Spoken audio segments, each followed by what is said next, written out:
that I used to live in the Isle of Dogs, and so when I was there for 25 years, people used to say, look, there used to be a Chinatown here, and that's when I discovered actually there were two Chinatowns in the UK, and the first one was in Limehouse Chinatown. And so I thought, oh my God, what's happening? Nobody knows very much about this history. So perhaps we could do an oral history of this place, and that's how it all started.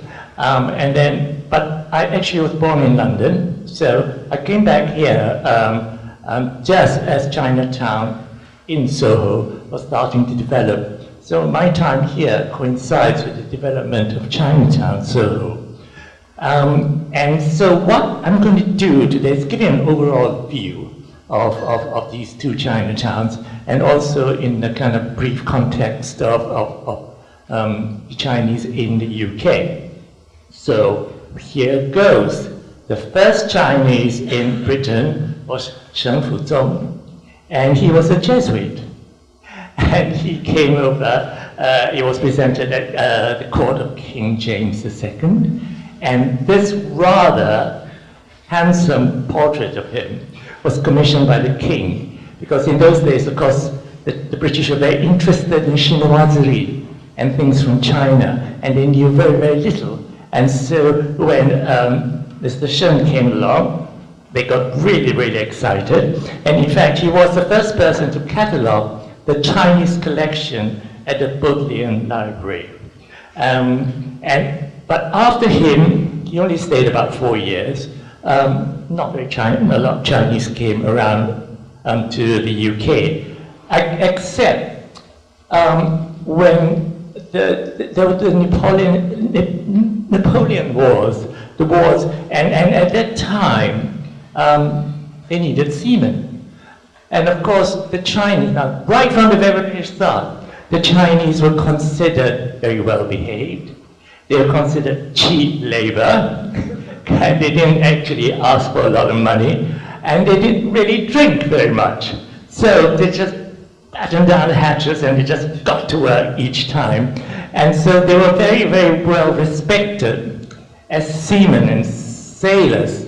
So during the Napoleon Wars, 1803 to 1815, that's when the first lot of Chinese were being employed by the British on their ships. And then, when the steamships came about in the 1860s, of which you see the blue funnel ship here, they employed lots and lots of Chinese, and not just Chinese, but Lascars as well. And so these ships started to be filled with an international crew, because obviously they shipped at all the different ports along the way. And there was, in fact, a rather well-known Chinese seaman called John Anthony. We don't really know what his Chinese name is, but John Anthony is fine. And he was employed by the East India Shipping Company to look after the Chinese. And he obviously spoke English, and probably quite well as well. And in fact, he's the first Chinese that was naturalized as a citizen of Great Britain, and that was in 1805. Unfortunately, he didn't last very long after that, so he was only a citizen for a very, very short time. But it required an act of parliament, because it had never happened before. So that was the first one. And then the Chinese came to settle mainly in Liverpool, Cardiff, and Limehouse in London. And if we look at the statistics in those days, we have the Chinese nationally. There weren't a lot of them, actually. There are not a lot of them. So you can see that it's been spread out between London and Limehouse. Because in London, we had armors. A lot of women used to come, and they used to work for the British, or the expats. So they just came along as servants in those days. But in Chinatown, Limehouse itself, there were very, very few women, only about 2, from what we can gather. So Limehouse Chinatown then became this wonderful, interesting space of myth. So there were not that very many Chinese, but somehow the myths were much, much greater and huge. So we had Fu Manchu, the wonderful arch-villain, you know, the sex rumor's creation. Then we had Thomas Burt writing about Limehouse Nights, and also all the white slave trade was going on apparently, you know, white women being abducted left, right, and center. But actually, what happened was that white women found that the Chinese husbands were wonderful to live with because they didn't beat them up. And they didn't get drunk either. And they brought money back home. So it was absolutely, totally against the myth. But of course, that doesn't make a good story, except here in China Exchange, where we are now. So, and of course, here is a picture of Charles Dickens' novel, Edwin Drood, and there we have an opium den, of course, dark and mysterious, wonderful places of sin and iniquity, yes, and of course, no electric lights in those days, just a few candles, and loads and loads of fleeting shadows all over the place. You can imagine how it must have seemed. And here we have I think a really made up a drawing of a gambling table with Chinese in pigtails. Now, by the time the Chinese came to London, they chopped off their pigtails because it was a sign of repression under Manchurian rule. So they never had pigtails. And all these, now this is very interesting because when I started my oral history, I first spoke to some English dockers who used to live in the Isle of Dogs. And they started spinning all these stories that looked just like this and sounded just like this. And one of them even said, I'm not sure whether I saw it in the panto. So we know where that came from. Pantos, music hall, you know, lots of that in the East End. And so we have the old, because the Chinese also didn't wear these traditional Chinese clothes. They all love these suits, and I'll show you some pictures later on. So here we have Limehouse Chinatown. You all know where Limehouse is, don't you? It's actually misnamed now, and it's where West Ferry Station is, and not where the Docklands Light Rail Limehouse Station is. So it is at West Ferry that you see bits of the old Chinatown. Of course, not much left because it was severely bombed in the Second World War, and all those rickety houses, which are the slums of London, they all just collapsed. So there's not very much left. However, we were very fortunate to find the last three remaining, what they call themselves, the genuine children of Limehouse. And one of them was Connie Ho, and what she wanted to say was that it was like one big happy family, very different from the Chinatown here, which is much more the business district. But in Limehouse, there was a lot of residential dwellings where the shops were, and usually they were terraced houses where people lived above, and the ground floor was where they had their businesses. So it's all mixed up in that way.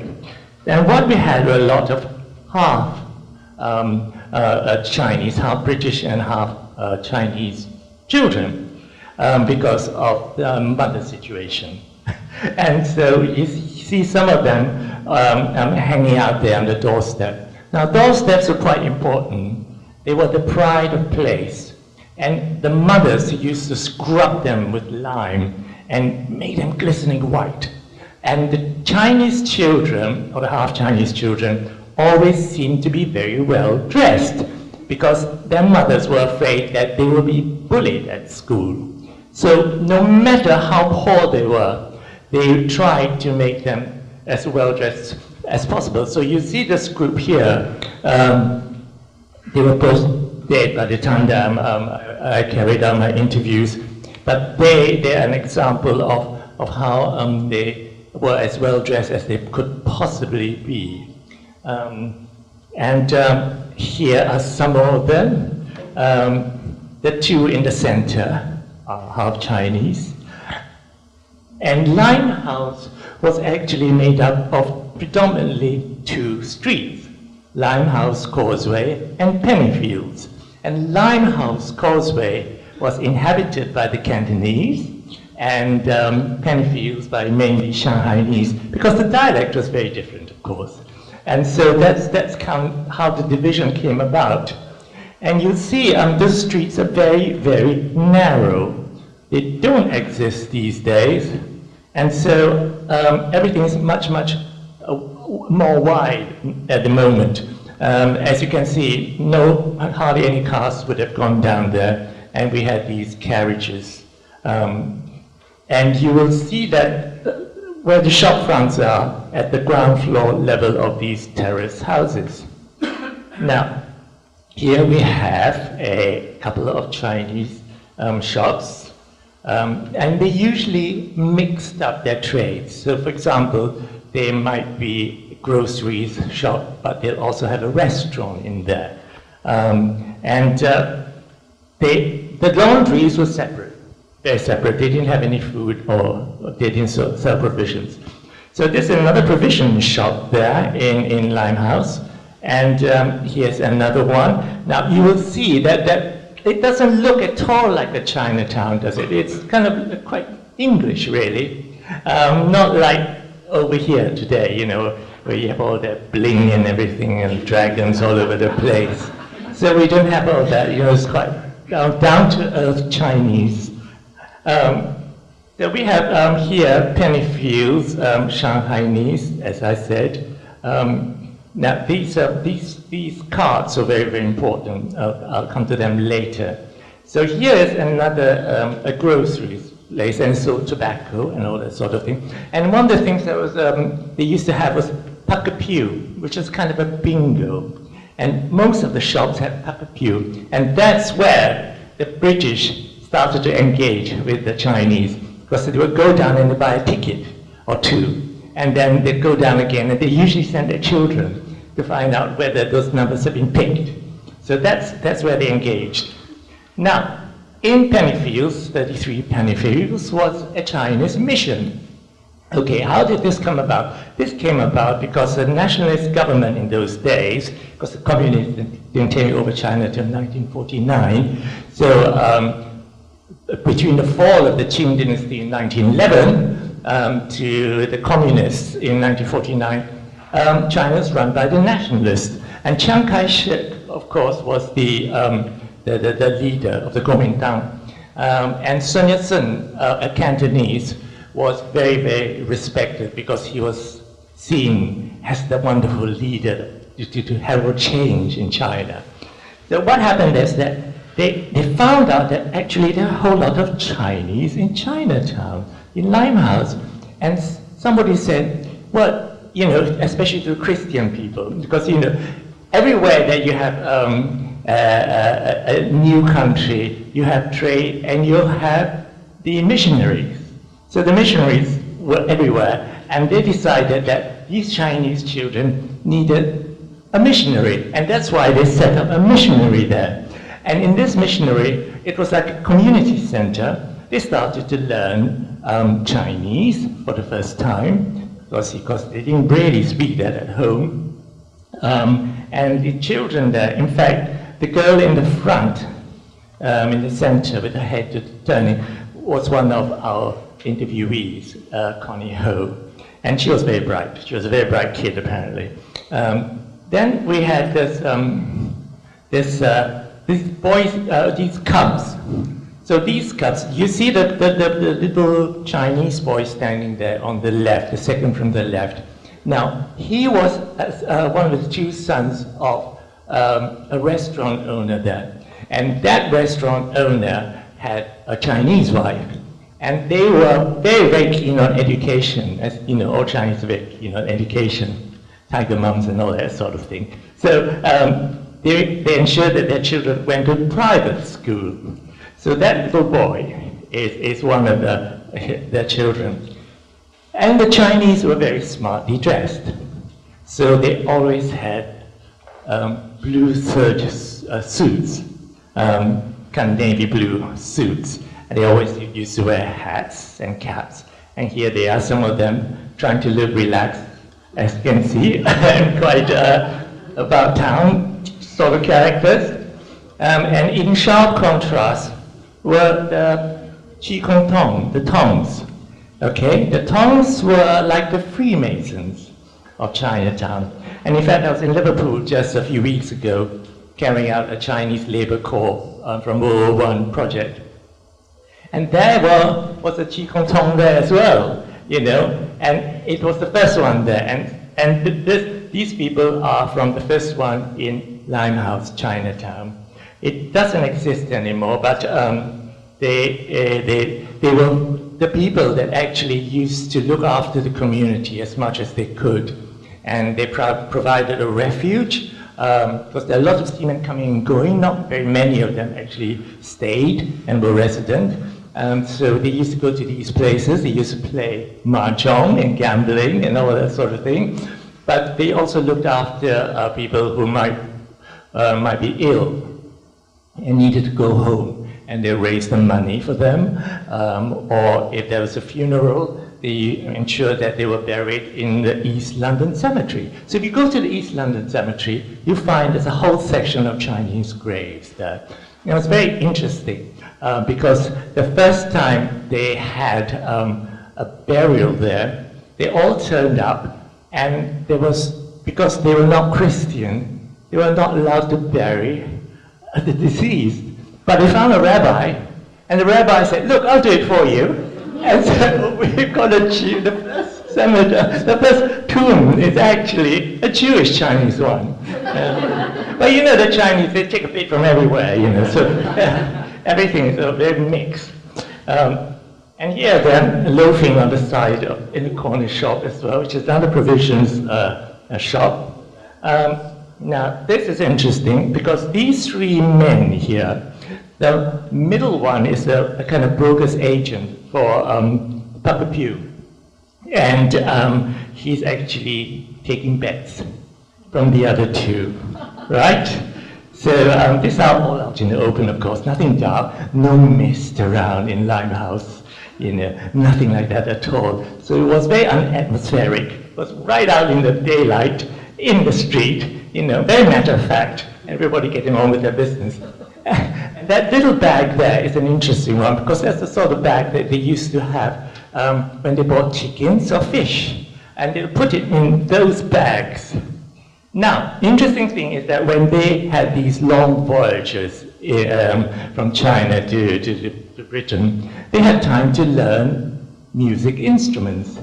So what happened was that they started to become musicians, and they used to entertain themselves. And this is a very interesting thing, because I noticed that when I was doing this Chinese Labor Corps in World War I, they were the only group, community group, I think, that I'm aware of, that entertained the troops. So they brought the dragon Chinese New Year, and they had these little boats that they made, these little props, a dragon boat festival. And so they were always enjoying themselves in some way or other, you know, and they always brought color, a lot of color. And a lot of people, writers used to describe that the interiors of these Chinese shops were full of color, because everything was very, very drab, as you can imagine, in the East End, all slummy and everything. That's another guy. And, Old Friends Restaurant. Now, if you notice the street name, Mandarin Street.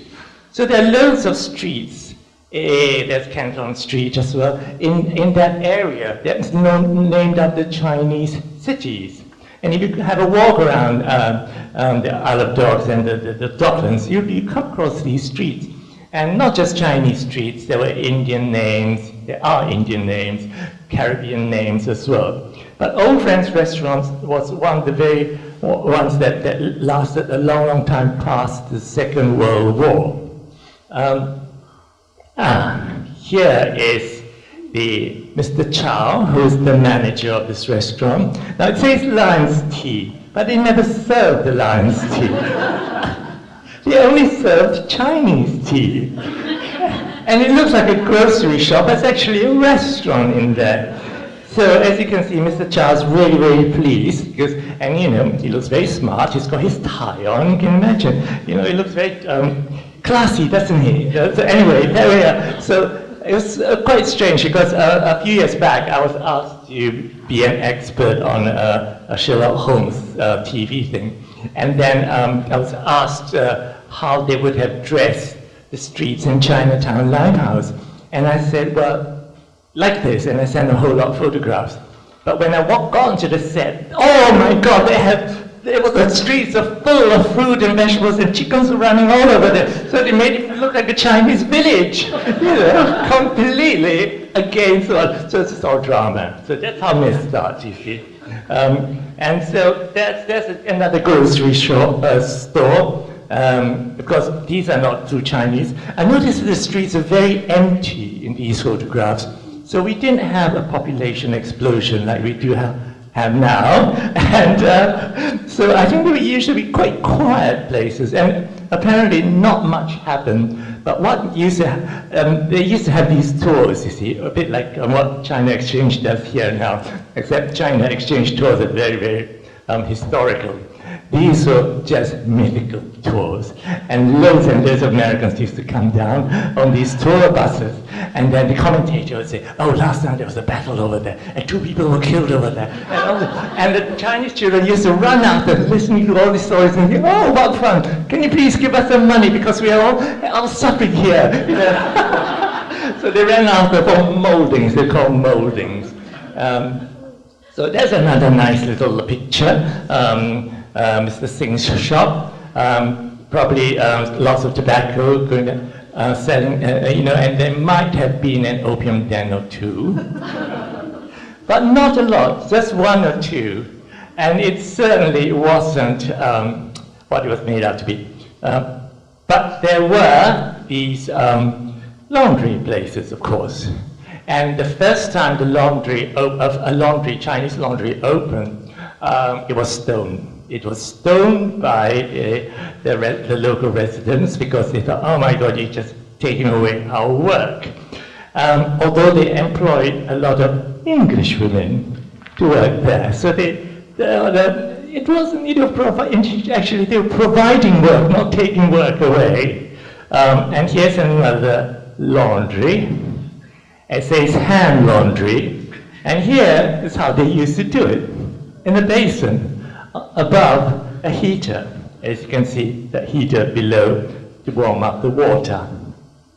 Then they would have these, a lot of them didn't read very well, so they couldn't read the papers, but they would have these kind of notices put up.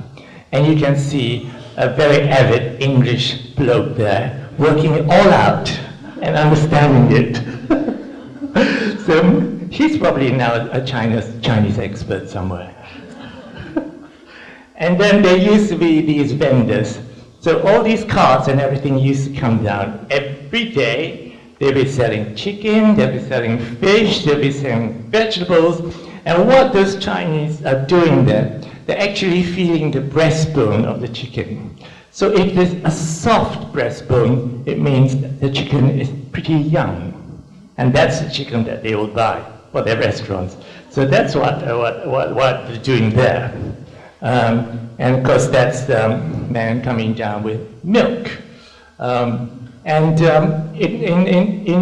a couple of the restaurants right at the back, they used to grow bean sprouts. And they used to produce bean sprouts for the restaurants. And also noodles, because they made their own noodles. Now the tongs. Of course, everybody is went, oh, tongs, you know, the tongs. Warfares and everything, it's all rubbish, of course. And there we are. So that's Cantone and 48 Limehouse Causeway. They were a Cantonese group. Unfortunately, that's not around anymore, but it remains in Liverpool. So if you want to see what it's like, go up to Liverpool Nelson Street. However, this one still remains. Zhongyi Society was about the second one that was open. And it's still there to this day. It didn't get bombed, so it remains. And children would go there for Sunday school, very much like they do today. You know, loads of Chinese children go to Sunday school to learn Chinese. Now, this is a funeral. Now, they loved funerals, Chinese. I know it's not a very nice thing to say, but they loved all the East End glamour that went, you know, black horses and black plumes and black carriages. And that's what they usually had. If you had money when you died, that's the kind of funeral you would have. So you can see all the pallbearers, they're probably tongs, yeah? And there they are supporting the people in the funeral procession. And there's another picture here from a newspaper cutting of them preparing graves. Now this actually is not preparing graves, this is Qingming. Qingming is the time, once a year, when the Chinese go and pay their respects to their ancestors. And of course they produce all that food, and they have been doing it for years, and they were doing it, and to this day, you know, in the East London Cemetery, and also up in Liverpool. Now, another den, so it wasn't like this. I just wanted to remind people, it wasn't like this at all. It was like this, you know, and very formal, that sort of thing. Now, a bit of glamour. Anna May Wong. You've heard of Anna May Wong? No, okay, right. She was the first international Hollywood star that was Chinese. Okay, she started in silent movies, and then she, in those days, she was never allowed to be the lead an actress in a Hollywood film. And she was never allowed to have a relationship with a white man. So she got a bit fed up with that because she was having relationships with white men anyway. So she came over to Europe, where she did films like Piccadilly, and she was treated much more like a human being. Here she is at some restaurant. It's a grocery store, but it's a restaurant inside. And this is her famous film, Piccadilly, where she actually has an on-screen kiss with her lead, who is white. Piccadilly was 1911, I think. Yes, either 1911 or 1914. Oh, you're sharp. You'll have time for questions later on. You can embarrass me later on. And then, so 1911, actually, it was the time, of course, of the fall of the Qing. And this is a newspaper cutting which shows that they were very, very interested in what was happening in China. So there we have Limehouse Chinatown going on, developing quite nicely until the Second World War. And then we had the Blitz, and that the collapse of the whole area. And that dispersed a lot of the Chinese, a lot of them went home. There were just a few restaurants left, and that was it. Pennyfields was also badly bombed. And today, if you go to West Ferry Station, you'll see Dragon's Gate, which is the monument that they set up. This was in 1997. Now, so this is where then we start to move to the development of Soho Chinatown, because that was the end of Limehouse. It was very interesting. The 50s to the 70s was when there were a lot of Chinese coming over to the UK, and 1962, that's a date for you, you can write it down, was the Commonwealth Act, which allowed a lot of the colony residents to come over to work and live in the UK. Now, the Chinese came from all over the place. So a lot of them mostly came from Guangdong and Shanghai regions and the Pearl River Delta, which is in the south, and they came by sea. And over Russia, they used to come from the north of China. So a lot of them stayed in Russia and never got to Britain. But a few of them did, and I met one whose family used to perform street theater in order to sustain themselves in the long journey. So, and she said that a lot of the Chinese used to do that, street theater and entertainment. And then in the 60s as well, a lot of people came from Bengal in India because there was the Sino-Indo frontier conflict. And the Indians hoofed out a lot of the Chinese, and they were refugees. They didn't even have passports, and some of them landed up here in Liverpool. I don't know whether you came to the talk yesterday, but Pen Wen Lan, who was asking me questions yesterday, interviewing, she's one of those. Then there were people from the West Indies coming over. My grandmother was one of those, except she came years ago. She came in the 30s, I think. In the 20s, she came to England, met my grandfather, and got married. She went to Malaysia. And then there were lots of people from Malaysia who were coming over from the 50s. My own parents started to come over here, and that's why I was born here. And they actually came to study and to stay on for a few years, and he would go back. So we then have Soho starting to emerge. Now, it was very interesting because I came back to this country at the end of the 60s, and there was nothing here. And it was just, some kind of normal, busy London street around here. Jarrod Street was not pedestrianized, and hardly any Chinese shops. So now we have all these Chinese, with all Chinese names and everything, because it's quite interesting. So it started to develop in the 60s and 70s. That was the decade when Chinatown really started to develop, and the businesses, as in 57, there were only 4, and by 1978 there were 41 that were listed in the directories, the street directories. I'm sure not all of them were listed, and they had loads of different shops and different levels, not just on the ground floor, but also on the first floor and on the second floor. And it was quite interesting. There was, for 2 years, a short time when the communists took over. There was a Chinese Chamber of Commerce that the nationalists tried to hang on to, and that was in Jarrod Street here for 2 years. And for those of you who are interested in detail, here are the key businesses at that time. Now, there was a link here, which is comes in the guise of a chap called Brilliant Chan. Does anybody know who he is?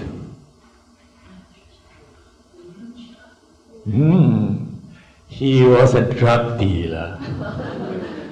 Just to feed into all the myths. However, he was also a ladies' man, and he was a linguist. He used to speak loads and loads of languages. And he was very smooth and very debonair.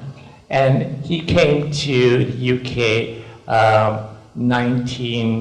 around 1912, 13 to study, and worked with his uncle. Uncle had a restaurant in Regent Street. Okay, and he started to apply cocaine to the actresses because they all loved him, and they used to find themselves in his bedroom, and so he would just sell them cocaine because, you know, uppers and downers and all that sort of thing, very dramatic stuff, and the actresses just adored it. And he became very well known and a very respected character because he did it in a very decent way. But what happened was that authorities then started to get wind of this. And actually in Jarrod Street, he started something called the Palm Tree Court for about a year. This was about 1923, I believe, but I can find nothing in the street directories about this. But it's been mentioned that he was here in 1923, and of course that was the place of sin and iniquity in those days, you know, loads of clubs and all that. So he just just join everybody else, why not? And then he fled to Limehouse Chinatown in 1924, and he opened a restaurant called the Shanghai Fan Dian, the Shanghai restaurant. And the police found a lot of similar handwritten letters to dear unknowns. Please, can you read that? Are you able to read it? It says, basically, he was just trying to butter them up, the women, and he would ask them to meet him at his restaurant. So when at the court case, when he was the first time he was released, apparently a whole bevy of good-looking English women were waiting for him and to welcome him out of the courts. So there he was. He really was a very popular man. But by 1924, his number was up. They deported him, and unfortunately, that's the end. So we never heard anything more about him. But that was kind of the link between Chinatown here and Chinatown in Limehouse. So here we come to 1959, Jarrod Street, as you can see, all these lovely old cars, and nothing like what it is now, hardly any Chinese shops. And then we have this very interesting one, the Cantone Chinese restaurant, the oldest existing long-running restaurant in Soho, Chinatown. It started off in 1957, I think, as another restaurant, and then I think 1963. I will look at the dates for you. It became the Cantone restaurant, and it's been in the same place all this time. And do you know where that is? That's in Newport Place. Yes. So just go around out here, take a right turn at the end of the street, and there it is on your right. Cantone Chinese restaurant. So, and here this is where in 1967, the hairdressing salons came about, the beauty salons. So obviously people were in need of cultivating their image even in those days. So this is the 60s after all. And so they had two of them, and then it started to proliferate. And here's another one in the 1977, the Shanghai one. So this was when I started to come to Chinatown, because in the 70s, the first Chinese grocery store opened in Jarrod Street. And I thought, oh, great, because I'd just been getting food parcels from my mum. And also, I didn't know really how to cook. And so they had some stuff that you could heat up and that sort of thing. So I used to come down to Chinatown then, and that's when it started to evolve into something. And then in the 80s, when it started to really get an identity, Westminster Council decided, okay, now's the time to make it a tourist attraction. So let's pedestrianize the streets, which they did in the mid-80s. Let's build 3 Chinese gates, which they did, one in, well, you know where they are, on both sides of Jarrod Street and right in the center. Let's have the stone lions in the center because they're all good luck. And we all need a bit of good luck, don't we? So the more the better. And it was very interesting because I was in the first film that was filmed here with all Chinese but an English-speaking cast. It's called Ping Pong. And that was in the mid-1980s. And I was playing one of these kind of street urchin men. And I had my videos and everything, you know. And so I actually had scenes in a video shop in Wardour Street on the first floor somewhere, one of those places, which of course they're not video shops anymore, so you know, video shops there. So I had my own little shop there. Then the 1990s came along. Now most of the Chinese in Soho were Cantonese up to that point. But after Tiananmen in 1989, and then the 1990s, we started to have refugees emerging from China.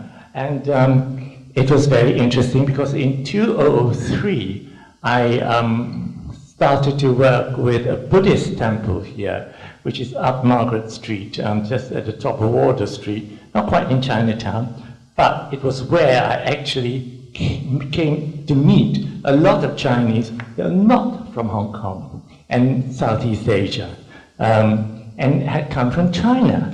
And the chap that used was my hairdresser in those days, he had come from Fujian province, and a lot of them had come from Fujian province, and they used to walk over the Irish border. That's how they got in. So that caused great conflict, of course, because the Cantonese speakers couldn't speak Mandarin, really. They could more a little bit, but not really. So they got a bit annoyed at the fact that they were starting to get different communities of Chinese coming in who had no money and were desperate for work. And in fact, I did, do you remember the cockle pickers that were drowned in Morecambe Bay? Okay, so I did a TV drama doc of that, where I played the main cockle picker, and somehow all the conversations with his wife had been documented, and the whole thing was based on these conversations. But they used to live, I mean, they still do, I think, like 10 in a room or something, and then like sardines all along, and in shifts. So there'll be half a shift, half a day, the evening shift, then there'll be the morning shift, and that's how they got by. So they were doing exactly the same thing as the seamen were doing. They were doing things for less wages. They didn't fight, they didn't drink, and they just got down to working. So that's why there was a lot of conflict, because they would do work for very, very little. When the government tried to sort of, they are, in fact, trying to deal with the situation of refugees, they were not, the Chinese restaurant owners, not able to hire them. So there were less and less of them. So if you look out now, if you go to Chinese restaurants, you see a lot of East Europeans, people from the European continent, and that sort of thing. And so they don't even speak Chinese. And so there's a great big problem there. And also the writing, because the communists decided to bring in the simplified Chinese writing. And I remember a lot of the Cantons going, who can read that writing? Nobody can read that writing. Why are they using it here? And so there was a lot of outrage, huge outrage. And then the lease expired in 1997. Hong Kong lease expired in 1997. That created more of an upheaval, because a lot of Cantonese from Hong Kong did come to live here in the UK. And at that time, I actually did, I was asked to write a musical on the life of Buddha in 2004 by the temple. And we had that done in Leicester Square. So that was quite successful. And then, of course, I had been involved also in performances at Chinese New Year that used to take place in this little street. Got really, really dangerous. There was a stage right at the end there, and now they've moved it since 2002 to Trafalgar Square. So you can see one of these pictures of the noughties, where they started to bring in people from China. They started to invite people from China. We never had dragons before. In Chinatown, we only had lions, the 2 lions, and they used to run around Chinese New Year. Because this is quite new. These dragons, they came about because there wasn't any space for them here, and now we can, all that area in Newport Place is being redone. The pavilion there is going to be a new one that's going to be erected, because the old one is taken away. So that there isn't any of that now. So it's just space. And anyway, nowadays you've got loads and loads of Chinese from all over the world. So Joseph Wan, for example, is a well-known person who was chief executive of Dorothy Perkins, I think, yes. And he was saying that he never worked in the Chinese industry at all. So Joseph Wang, what lies with him? Okay, get that. So I just want to show you the stone lands out there, as is, you all know about them, don't you? Yeah. So there's a male and a female one. So if you're looking at them, the male is to the right and the female is to the left. Yeah.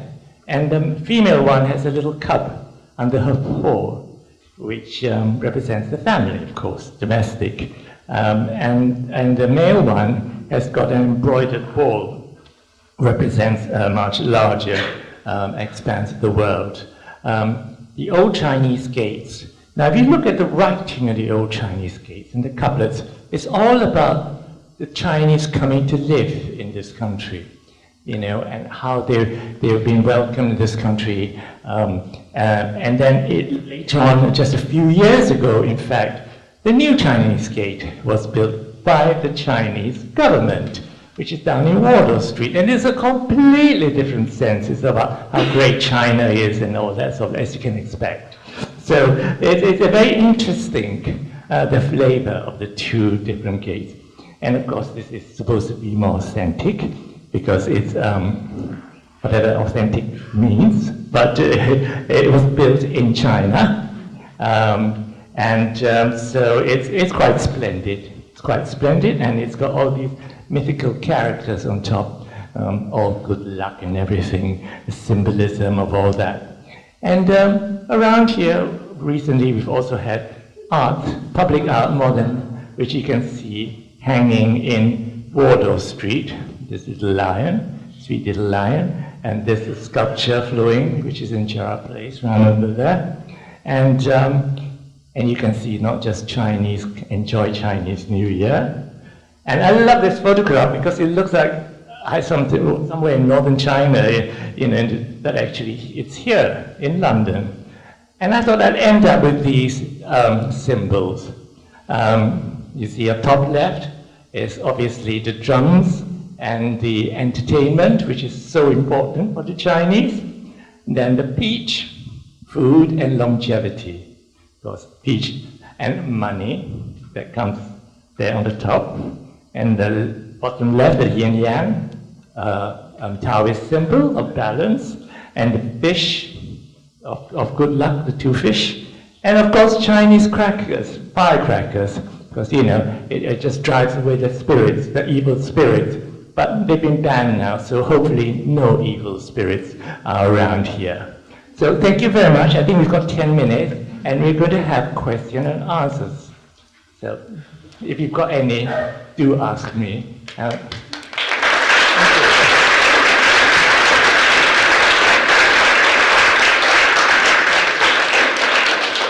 Right, we've got two wonderful microphone bearers.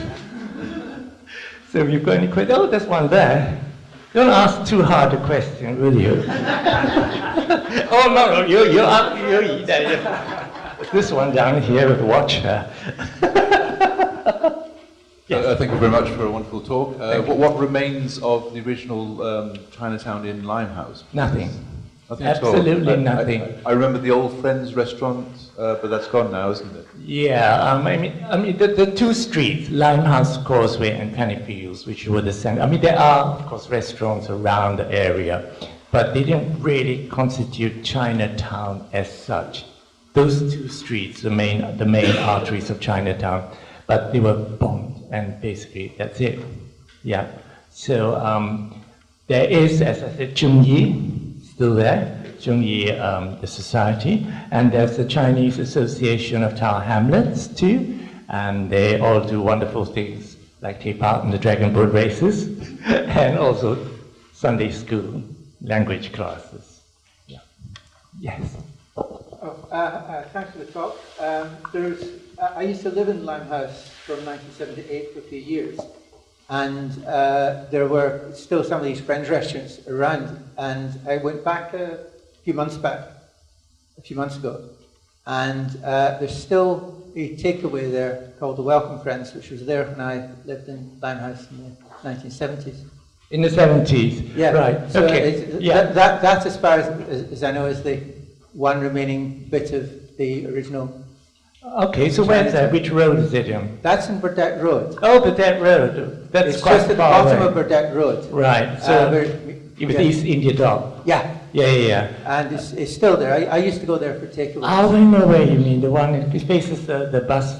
It's on the west side. Yeah, it faces the bus terminus. Yeah. So that's it. When I was there were still a few of the other. There was one in East India Dock Road and one in the French restaurant. I can't remember the names. Yeah. And there was still a shop called Ons. Leon's. I think it's probably the one you showed in your slides. Right. It was still there. And which street is that one on? I can't remember the names of the streets. And I had a look at my map, but unfortunately that part is at the boundary between 4 pages, so it's difficult. Right, okay.